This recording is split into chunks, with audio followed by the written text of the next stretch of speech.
Here we are going to learn how to write algorithm with very simple and routine examples.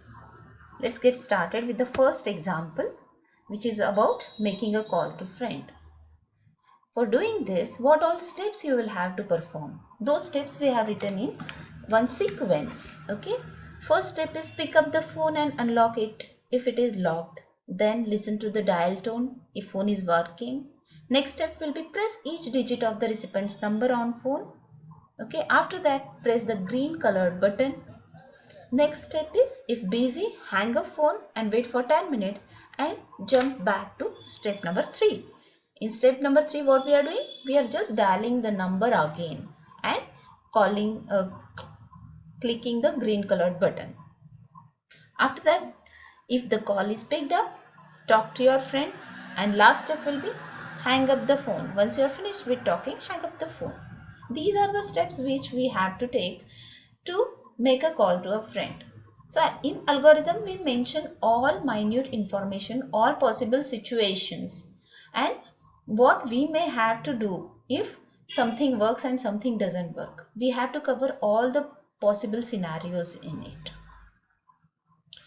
Let's take the next example. Okay, for algorithm writing, the best example can be the recipe. So here let's take lemonade recipe. Cut your lemon in half, squeeze all the juice out of it that you can. Next step will be pour your juice into a container with 1/4 cup of sugar. Next, add a very small amount of water to your container. Stir your solution until sugar dissolves. Fill up container with water and add ice. Put your lemonade in a fridge for 5 minutes and serve and enjoy will be the final step. Okay, right side you can see the picture of it, what all we are doing in whatever sequence. In algorithm we follow the sequence and we follow the decision making rules. I hope this is clear for all. Algorithm is just step-by-step procedure for doing something. Algorithm is one tool for problem solving. Suppose our problem is how to log into Facebook. So what algorithm we can write for that? Just most simplest algorithm we can write is just step 1, open your browser. Second step will be type Facebook website address in address bar of the browser. Next step will be enter login credentials, login ID and password, and click on the login button. Step 4 will be once you are logged in, then stop.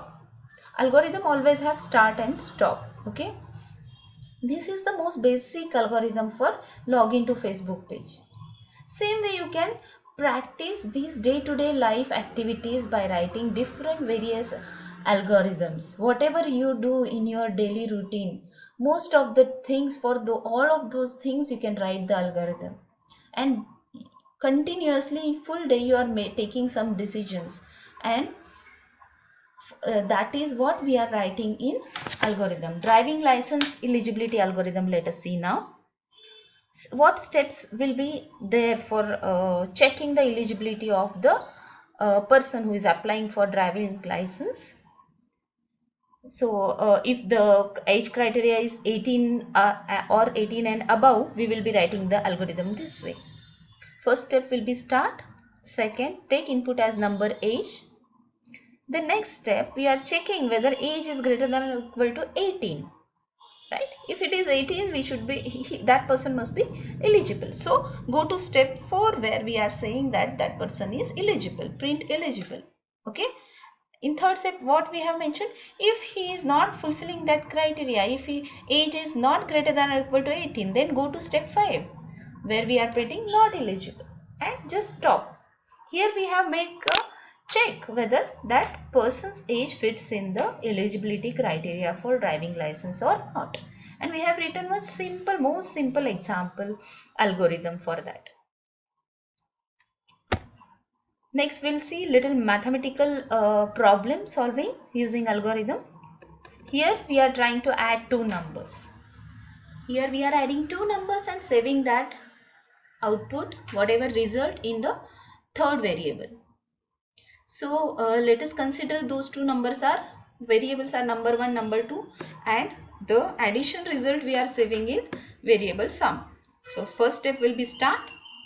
Step 2 is declare variables number 1, number 2 and sum. These three variables we will need to perform this addition operation. Next step will be read values. Read number 1, read number 2, whatever values they have. Okay, and so that in next step we will be adding those values. Step 4 is what? Add number 1 and number 2's values and assign the result to some variable. Whatever addition result has come, we are putting that result into the sum variable, and in fifth step we are just displaying the sum, whatever is our output result. And next step will be just stop. Our algorithm ends here because we have found the addition of two numbers and saved the result into the sum variable. These were a few most basic examples of algorithm. Hope all of you have understood. Thank you.